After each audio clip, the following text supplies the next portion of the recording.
Welcome my all dear students. This is your English educator Praveen Pratap. Once again, I want to welcome on the platform of Study City.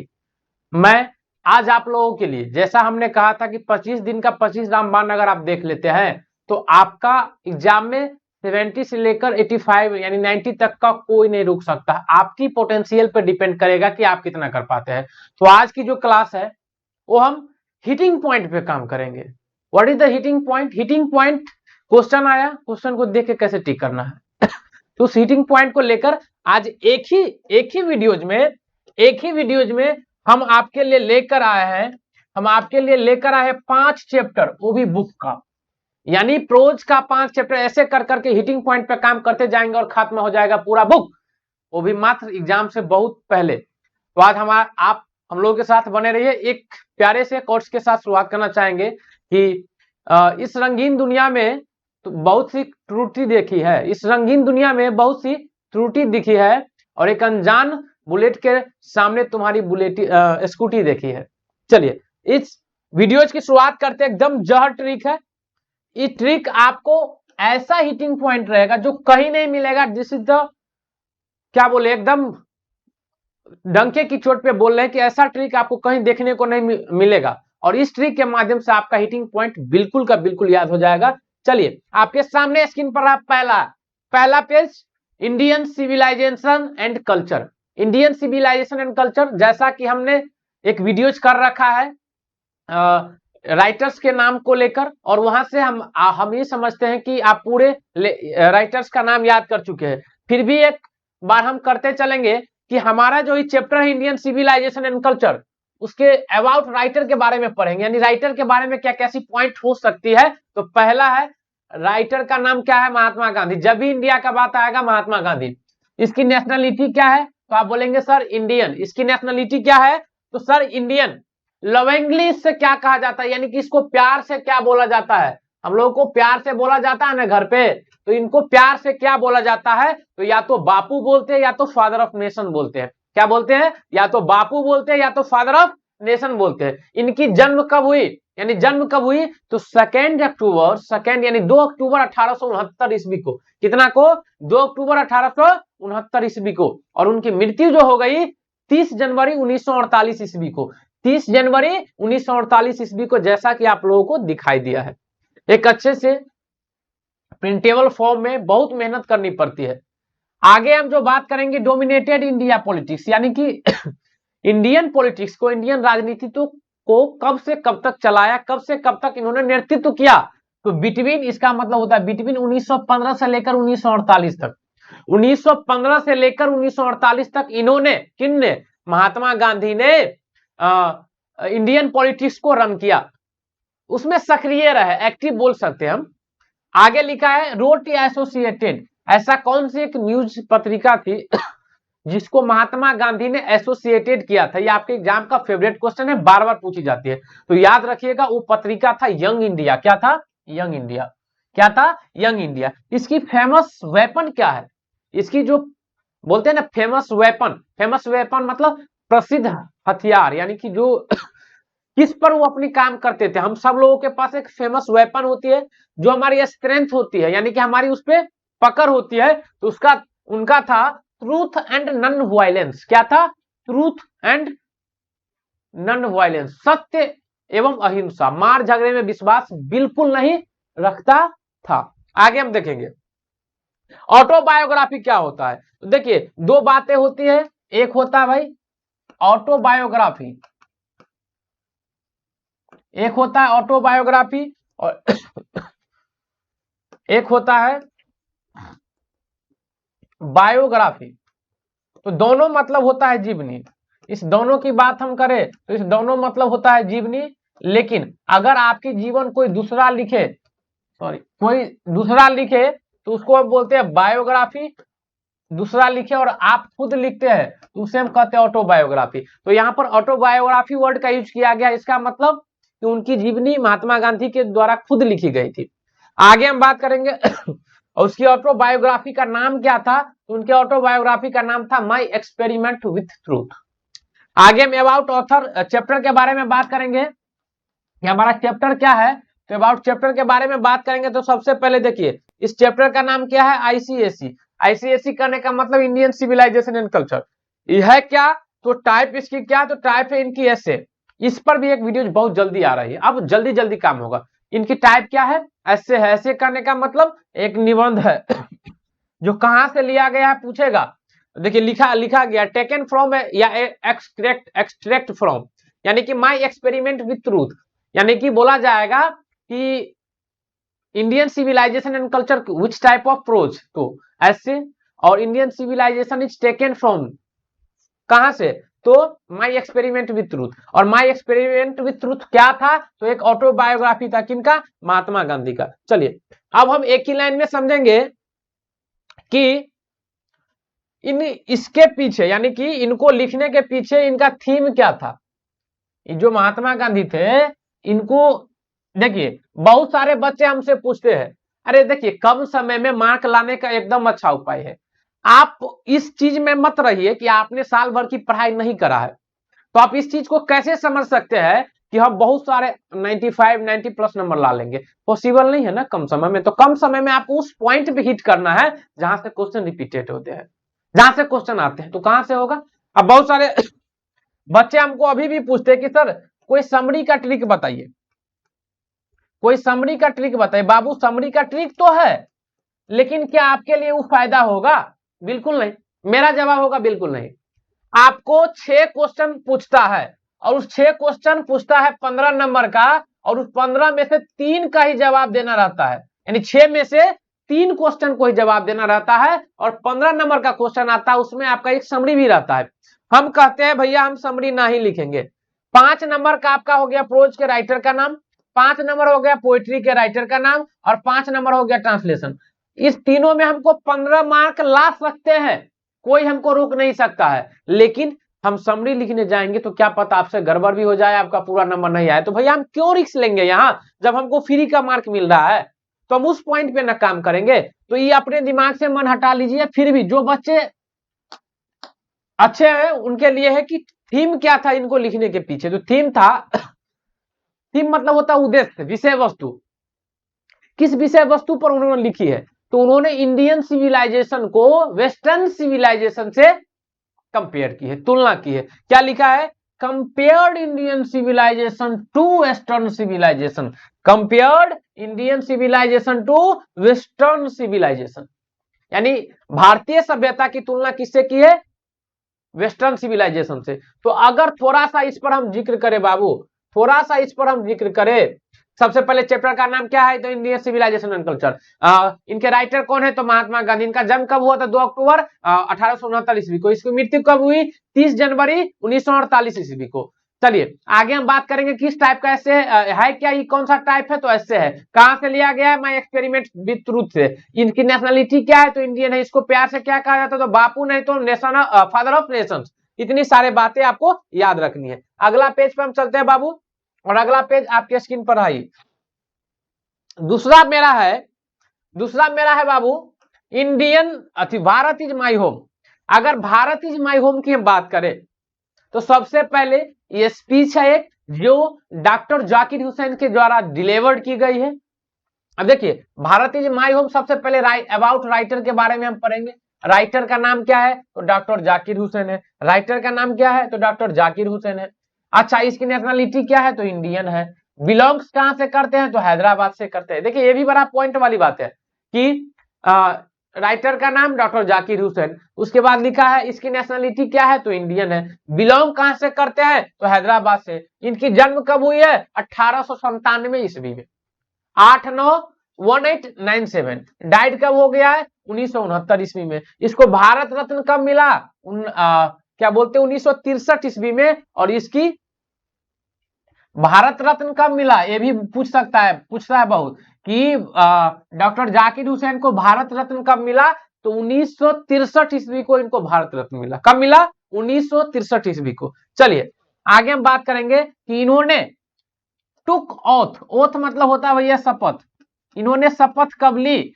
As a president, as a राष्ट्रपति के तौर पर इन्होंने शपथ कब ली? तो इन्होंने शपथ ली 1967 ईस्वी को, यानी कि जब उसको भारत रत्न मिला उसके 4 साल बाद इन्होंने भारत के राष्ट्रपति के तौर पर शपथ ली। क्या ली? भारत के राष्ट्रपति के तौर पर क्या ली? शपथ ली। क्या ली? शपथ ली। बात समझे? आगे हम बात करेंगे, he was the third president of India. इसके अलावा भी क्या है, क्यों राष्ट्रपति तो बने लेकिन कितने नंबर के थे, यानी कि 1 नंबर के थे, 2 नंबर के थे, 3 नंबर के थे, 3 नंबर के राष्ट्रपति रहे, 3 नंबर के। आगे देखेंगे, also serve as governor of Bihar, कि उन्होंने गवर्नर ऑफ बिहार यानी कि भारत के राज्यपाल, सॉरी बिहार के राज्यपाल के तौर पर भी काम किए हैं 1957 से लेकर 1962 ईस्वी तक।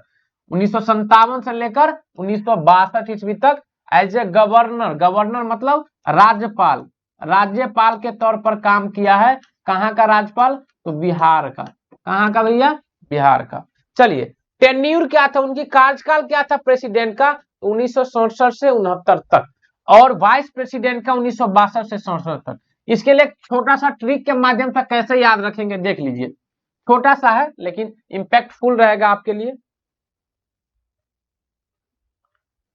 देखिए छोटा सा है, कोशिश करेंगे हम आपको याद कराने का, हालांकि इसमें याद कराने में थोड़ा प्रॉब्लम होता रहता है लेकिन हम कोशिश करेंगे। देखिए, एक है गवर्नर, मतलब होता है भैया राज्यपाल, राज्यपाल। वाइस प्रेसिडेंट मतलब होता है उपराष्ट्रपति, उपराष्ट्रपति, और सबसे बड़ा होता है इसमें राष्ट्रपति। तो हम सबसे छोटे से शुरू करेंगे और सबसे बड़े को रखेंगे, जैसे जैसे होता जाएगा वैसे वैसे। अब राज्यपाल आपको ये याद रखना है कि राज्यपाल उन्होंने कब बना, देखिए गवर्नर कब बना? 1957 में। तो 1957 में हम जानते हैं कि राज्यपाल सबका कार्यकाल 5 साल का रहता है, उसमें 5 जोड़ेंगे, 58, 59, 60, 61, 62, यानी 1962 तक। फिर क्या होगा, इस 62 से खत्म हुआ है तो आपको 62 से ही शुरू कर देनी है, यानी कि 1962 से ही शुरू कर देनी है, और 5 साल फिर जोड़ना है तो 1962 से 67 हो जाएगा। अब फिर 67 से शुरू हो जाएगी और इस बार क्या करना है, 2 ही साल जोड़ना है, यानी कि 69 हो जाएगा। तो ये रहा आपका टेन्यूर रहा तीनों का, राज्यपाल का, राष्ट्रपति का, उपराष्ट्रपति का। तो आप इजीली याद कर सकते हैं, सबसे छोटा राज्यपाल, उसके बाद उपराष्ट्रपति, तब राष्ट्रपति। राज्यपाल 1957 से 62, 62 से 67, 67 से 69। चलिए आगे हम चलते हैं बाबू। आगे देखिए, चैप्टर के बारे में थोड़ा सा पढ़ लेंगे हम। चैप्टर क्या लिखा है, अबाउट चैप्टर, तो लिखा है नेम। नेम क्या है? तो भारत इज माई होम। ये क्या है? तो सबसे पहली बात स्पीच है। कहां से ली गई है? तो ली नहीं गई है, ये जो है जब doctor Zakir Hussain as a president शपथ ले रहे थे तब उन्होंने इस क्या बोलते हैं स्पीच को डिलीवर किया था, दिया था। इसको थीम क्या है? तो थीम को हम एक ही लाइन में समझ सकते हैं। इसकी जो थीम है, इसकी जो थीम है हम एक लाइन में समझ सकते हैं। क्या समझ सकते हैं? थीम क्या है लिखने के पीछे का रीजन क्या है? तो एक बात आप समझ सकते हैं कि इन्होंने भारत के कॉन्स्टिट्यूशन एंड कल्चर क्या, कल्चर को प्रोटेक्ट करने की बात कही है। क्या करी है? प्रोटेक्ट करने की बात कही है, कि जितने भी भारत के लोग हैं उनको भारत के संविधान और सभ्यता की कदर करनी चाहिए, उसकी रक्षा करनी चाहिए। यही कहना था डॉक्टर जाकिर हुसैन का भारत इज माई होम के थ्रू।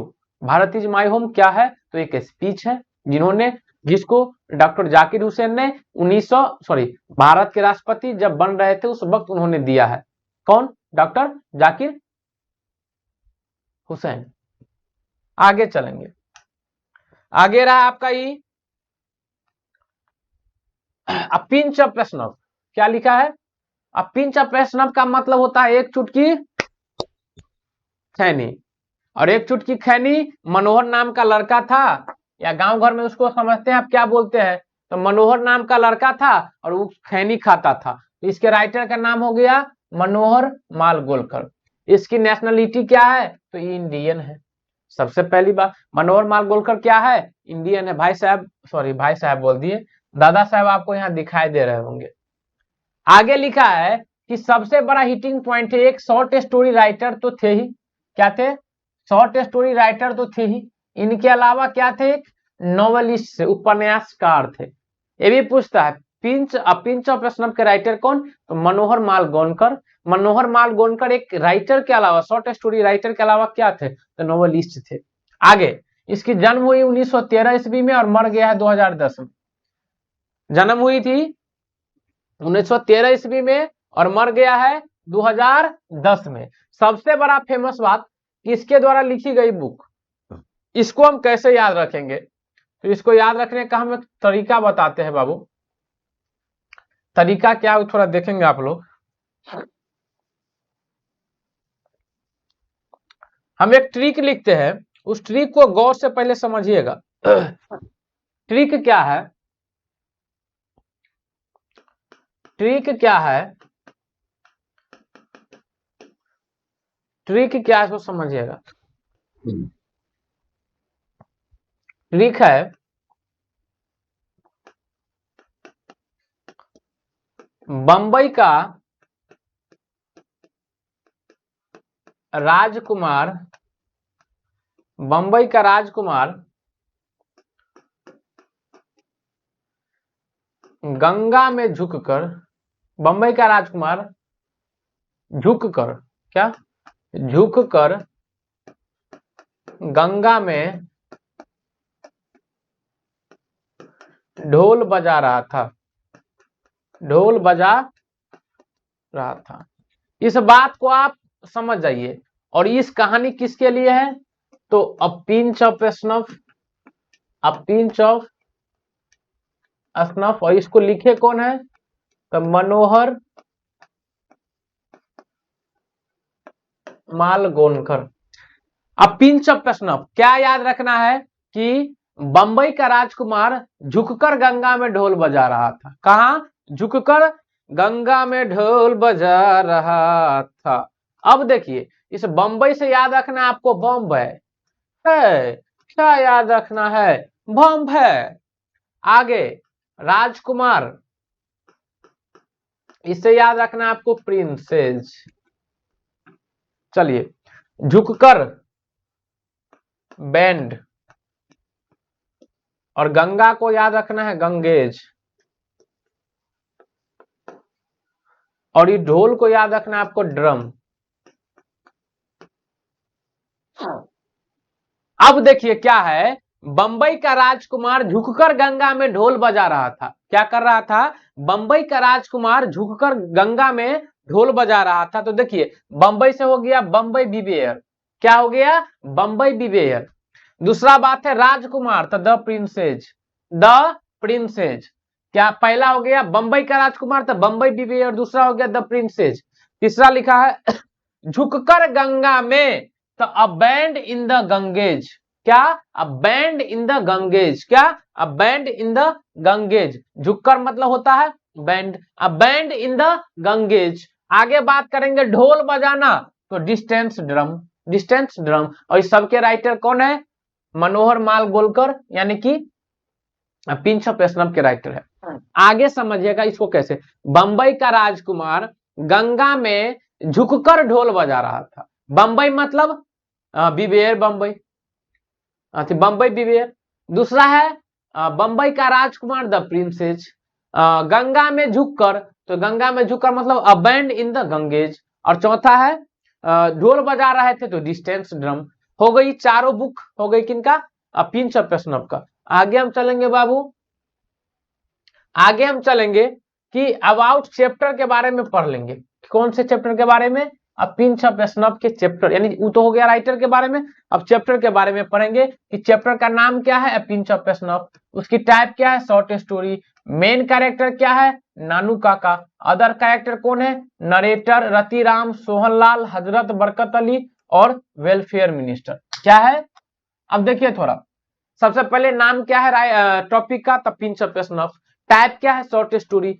मेन कैरेक्टर क्या है? नानू काका। क्या है? नानू काका। और अदर कैरेक्टर क्या है? नरेटर बोलिए, नरेटर। रतिराम बोलिए, हजरत बरकत अली बोलिए, नहीं तो वेलफेयर मिनिस्टर बोलिए। ये सब हो गया अदर कैरेक्टर। क्या हो गए? Other character. चलिए आगे हम बात करेंगे बाबू, आगे बात करेंगे हम। आएंगे नंबर 5, नंबर 4 आगे आएंगे। और चौथा है आई हैव अ ड्रीम, हम समझते हैं, हम ड्रीम क्या चीज बनने का देखते हैं, तो आप बोलेंगे सर राजा। क्या बनने का देखते हैं हम? राजा। अब राजा बनने का देखते हैं तो आई हैव अ ड्रीम के राइटर्स कौन हो गए या ऑथर? तो Martin Luther King Junior. Hitting point है किंग। अच्छा, इसका नेम क्या है? Martin Luther King Junior. इसकी नेशनलिटी क्या है? तो सर अमेरिकन है, अमेरिकन है। और अमेरिकन है तो देख रहे हैं ब्लैक है, ब्लैक है मतलब नेग्रोज होगा, और इसको ब्लैक गांधी के नाम से भी जाना जाता है। इसका और क्या नाम है? तो ब्लैक गांधी जी के नाम से जाना जाता है। इसकी जन्म हुई है 15 जनवरी 1929 ईस्वी को, यानी कि तिला संक्रांति के दिन, ऐसे याद रखना है। 15 जनवरी 1929 ईस्वी को। कब? 15 जनवरी 1929 ईस्वी को। मर कब गए बेचारा? 4 अप्रैल 1968 को। कब? 4 अप्रैल 1968 को। लाइक आया उसके बाद चल गए होंगे। फेमस फॉर, किसके लिए फेमस है? Fighting for the rights of नेग्रोज, यानी कि इंडिया क्या बोलते हैं उसको, अमेरिका में जो ब्लैक लोग रहते थे उनके साथ डिस्क्रिमिनेशन होता था। डिस्क्रिमिनेशन मतलब भेदभाव, और भेदभाव होता था, उनके खिलाफ ही फाइटिंग करते थे, क्योंकि ये भी ब्लैक थे तो इनको भी भेदभाव झेलने को मिला। तो भेदभाव झेलने को मिला तो इनको दुख कष्ट पीड़ा सब हुई, तो इन्होंने कहा कि हम, जैसे हम लोगों को क्या है, इंडिया जब गुलाम थी तो पहले 100 वर्ष यानी कि 1757 ईस्वी से 1857 ईस्वी तक इंडिया को तो पता नहीं चला कि हम गुलाम है। 1757 ईस्वी से लेकर जब 1857 की क्रांति हुई तो उनको पता ही नहीं चला। अगर आर्ट्स के बच्चे होंगे तो जानते होंगे 1857 की क्रांति, तो इंडियन लोगों को पता ही नहीं चला कि हम गुलाम है।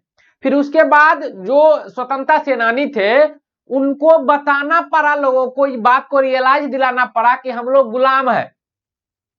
तो इसी टाइप का भेदभाव सहते थे अमेरिका में। व्हाइट और ब्लैक का अभी भी इशू है कि वहां पर ब्लैक लोगों के साथ भेदभाव की जाती है। तो उसी में से एक थे मार्टिन लूथर किंग जूनियर, जो काफी सारे प्रॉब्लम को इन्होंने साझा किया था, देखा था। तो इनका एक ड्रीम था कि जो गोरे लोगों को सुविधाएं मिलती है वो हमें भी मिले, वो हमें भी मिले, और उसके लिए भी स्ट्रगल कर रही थी, फाइटिंग कर रही थी, अपनी समस्याओं से जूझ रहा था। इसलिए इसका फेमस किस लिए हो गया कि fighting for the right of नेग्रोज।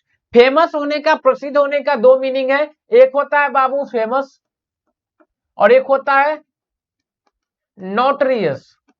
दोनों मतलब फेमस है, लेकिन इसका मतलब होता है बाबू रे प्रसिद्ध, या इसके जगह पर आप पॉपुलर का भी प्रयोग कर सकते हैं।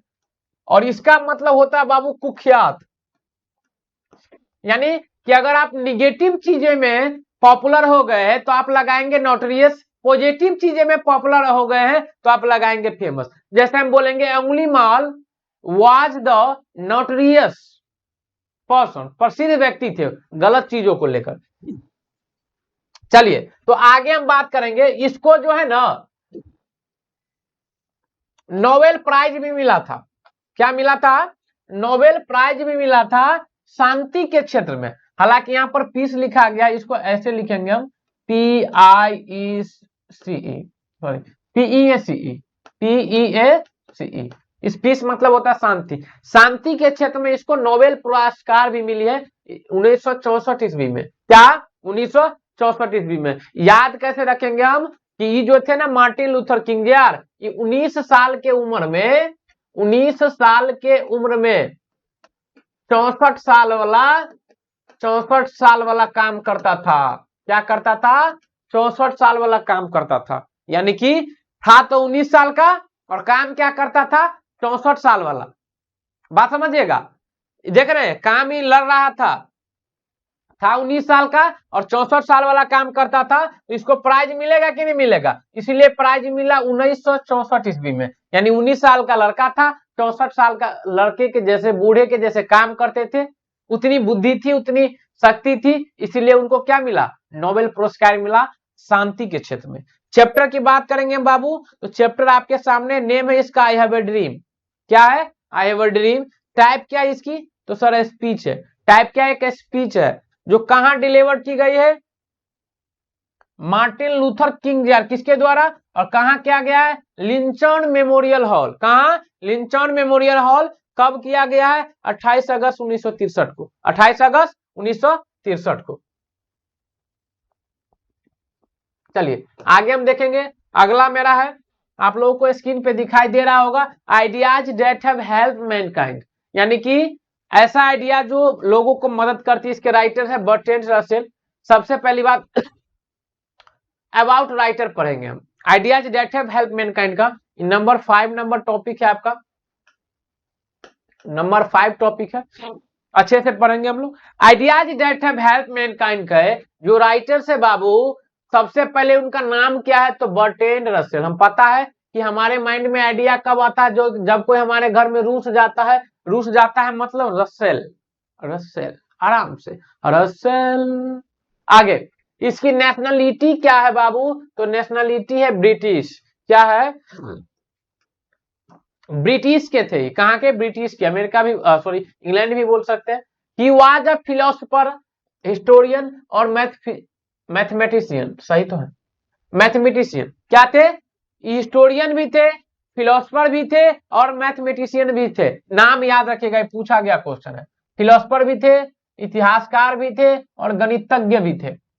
इनकी जन्म हुई है 1872 यानी 1872 में, और 1970 में इनकी मृत्यु हो गई है। ये फेमस किस लिए था, साइंटिफिक चीजों पे राइटिंग करता था, ठीक है। इसको भी नोबेल प्राइज मिला था, कब, लिटरेचर के क्षेत्र में 1950 ईस्वी में। कब, 1950 ईस्वी में, यानी कि 19 साल की उम्र में 50 साल वाला काम करता था। आगे चलते हैं, इसके द्वारा लिखी गई बुक पे थोड़ा सा बात करेंगे। इसके द्वारा, एक मिनट,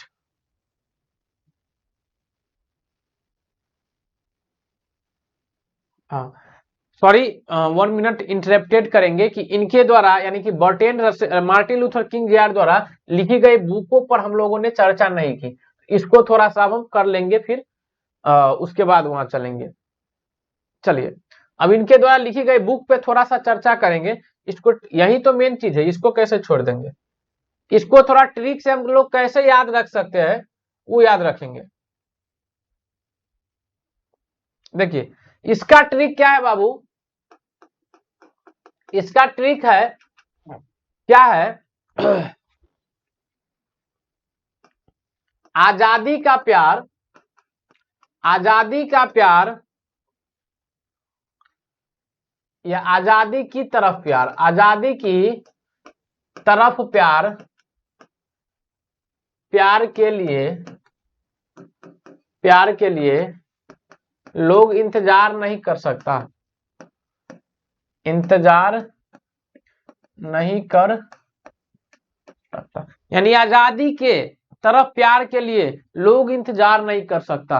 प्यार, प्यार, प्यार, चर्चा करेंगे आजादी की तरफ। आजादी की तरफ मतलब भैया स्ट्राइड टुवर्ड फ्रीडम। आजादी मतलब होता है भैया फ्रीडम, तरफ होता है टुवर्ड्स। तो यहां से एक कीवर्ड हिटिंग पॉइंट हो जाएगा कि STRIDE towards freedom, STRIDE towards freedom, प्यार, स्ट्रेंथ टू लव, लोग इंतजार नहीं कर सकता, तो कांट वेट, इंतजार नहीं कर सकता मतलब कांट वेट, यानी कि इंतजार नहीं कर सकता मतलब, इंतजार नहीं कर सकता मतलब व्हाई कांट वेट। हम यहां से याद रख सकते हैं, देखिए आजादी की तरफ प्यार के लिए, आजादी की तरफ प्यार के लिए लोग इंतजार नहीं कर सकता, तो आजादी की तरफ प्यार के लिए, तो पहला हो गया STRIDE towards freedom, STRIDE towards freedom. और आगे हम अगर बात करेंगे बाबू, दूसरा है प्यार नहीं कर सकता, तो स्ट्रेंथ टू लव, और आगे लिखा है कि इसके लिए लोग इंतजार नहीं कर सकता है, तो why can't wait, why can't wait, why we can't wait. आजादी की तरफ प्यार के लिए लोग इंतजार नहीं कर सकता, तो यहाँ से तीनों राइटर का नाम, सॉरी बुक का नाम आपको याद हो जाएगा। यहाँ पर अगर हम चर्चा करेंगे तो ये हमने पढ़ लिया था। अब यहाँ से आगे बात करेंगे हम, आगे बात क्या करेंगे, इसकी लिखी गई बुकों के बारे में पहले हम देख लेते हैं, इनके द्वारा जो बुक लिखी गई है उस पर, इनके द्वारा जो बुक लिखी गई है उस पर थोड़ा सा चर्चा हम करेंगे।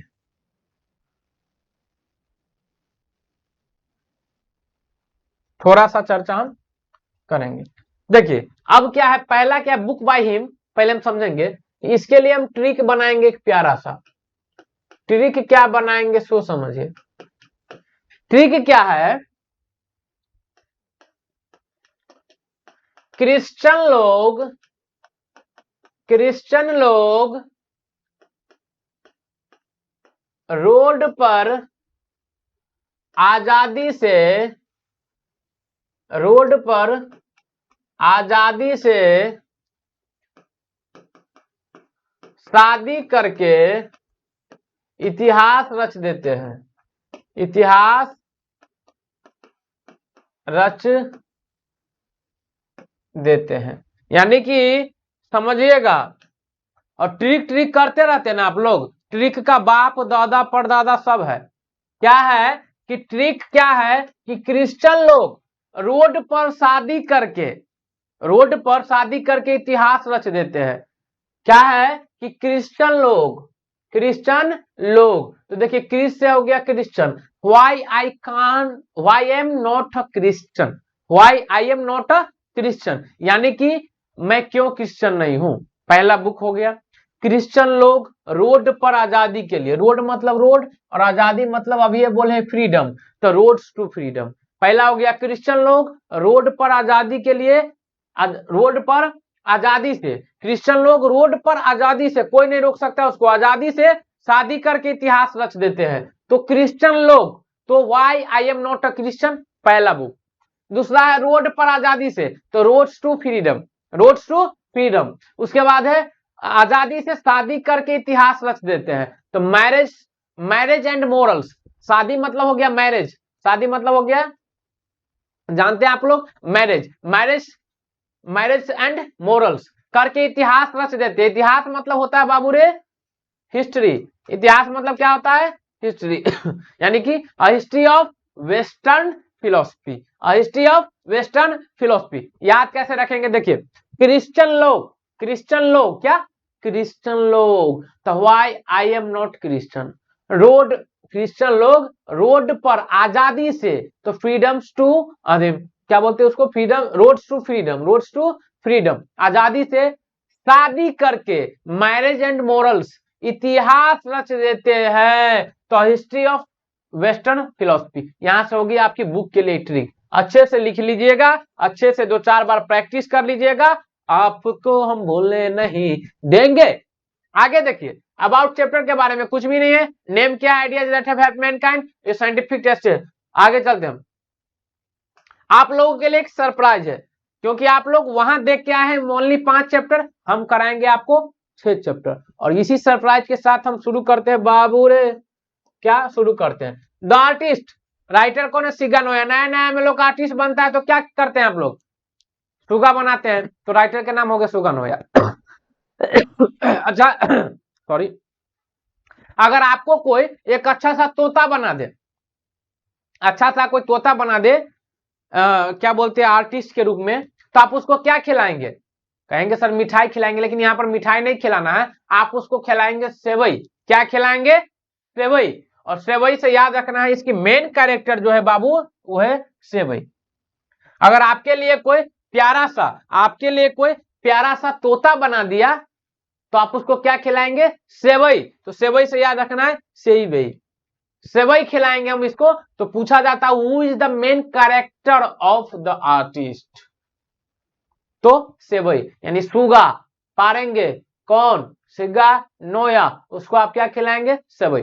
चलिए, नेम क्या है, अबाउट राइटर में पढ़ रहे हैं, नेम क्या है, तो सिगा नोया है। बिलोंग कहां से करता है, तो जापान से। एक वीडियो जो आपके पास गया है, जिन्होंने जार के बारे में चर्चा की गई थी, जार मतलब जैसे जापान, सिगा नोया। ये क्या थे, तो ये सेलिब्रेट किए जापानीज को शॉर्ट स्टोरी राइटर के अलावा एक नोवेलिस्ट भी है। आगे 1883 में जन्म हुआ है और 1971 में मरा है। इसके पास इन्होंने 2 बुक की रचना की है, ये है डार्क नाइट्स पासिंग और एक है the paper door and the other story. इसके लिए भी हम ट्रिक अभी देंगे, वेट करिए थोड़ा। आगे लिखा है अबाउट चैप्टर के बारे में पढ़े तो लिखा द आर्टिस्ट, और चैप्टर का नाम होगा द आर्टिस्ट। टाइप क्या होगा, एक शॉर्ट स्टोरी, और इसके मेन कैरेक्टर वही सेवई खिलाएंगे, यानी सेवई। इसके बुक के बारे में थोड़ा सा हम अगर बात कर ले, बुक के बारे में, तो उसके बुक के बारे में थोड़ा सा बात करने से पहले थोड़ा इसको रिमूव कर देते हैं। बुक के लिए थोड़ा सा ट्रिक आप लोग देखेंगे, और ये एक दिन में 6 चैप्टर हुआ, एक दिन में और प्रोज पार हो जाएगा, 2 दिन में पोएट्री पार, और 2 दिन में क्या बोलते हैं उसको, स्टोरी ऑफ इंग्लिश पार। तो आप समझिए, और इधर ग्रामर की जो पोर्शन है अभी भी हमारे पास 15 से 16 दिन का समय है, 10 दिन में हम खत्म कर देंगे, तो समझ सकते हैं आप।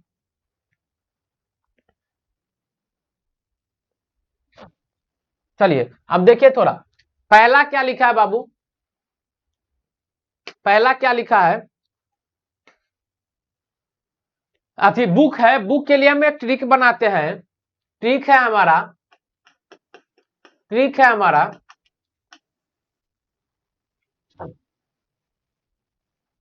अंधेरी रात में, अंधेरी रात में, अंधेरी रात में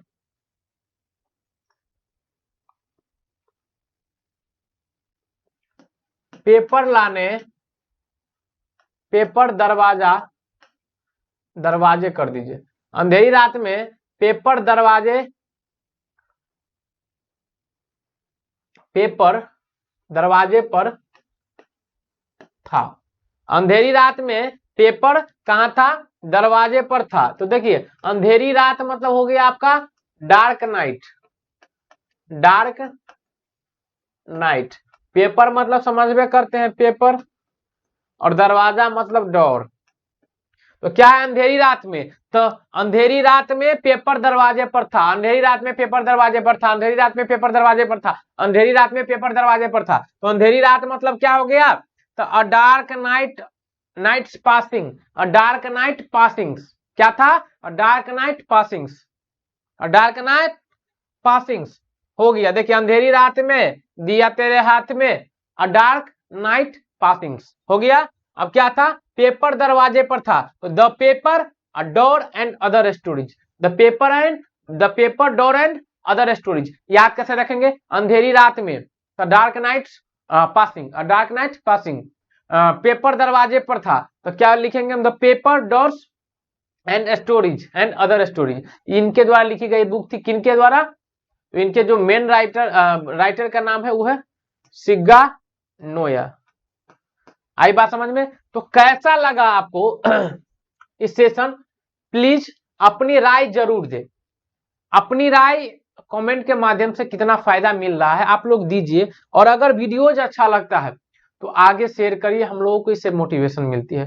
तो ठीक इसी वीडियो के साथ आज की जो क्लासेज यही खत्म होती है। जय हिंद, जय भारत, बने रहिए स्टडी सिटी के टीम के साथ, और आपके लिए एक से एक बेहतरीन, जहां से आपको फायदा मिलेगा, जल्द ही हमारे यूट्यूब चैनल पर रोज, यानी कि जैसा आपको पता है हम लोग काम कर रहे हैं, रोज आपको एक 2 4 जैसे हम लोगों को लगेगा समय मिलेगा, ऑफलाइन क्लासेज भी रहती है, तो सबको दरकिनार करके आपके भविष्य के बारे में सोचा जाएगा। आप लोग अपना काम बखूबी निभाइए और हम लोगों को साथ दीजिए। Thank you so much.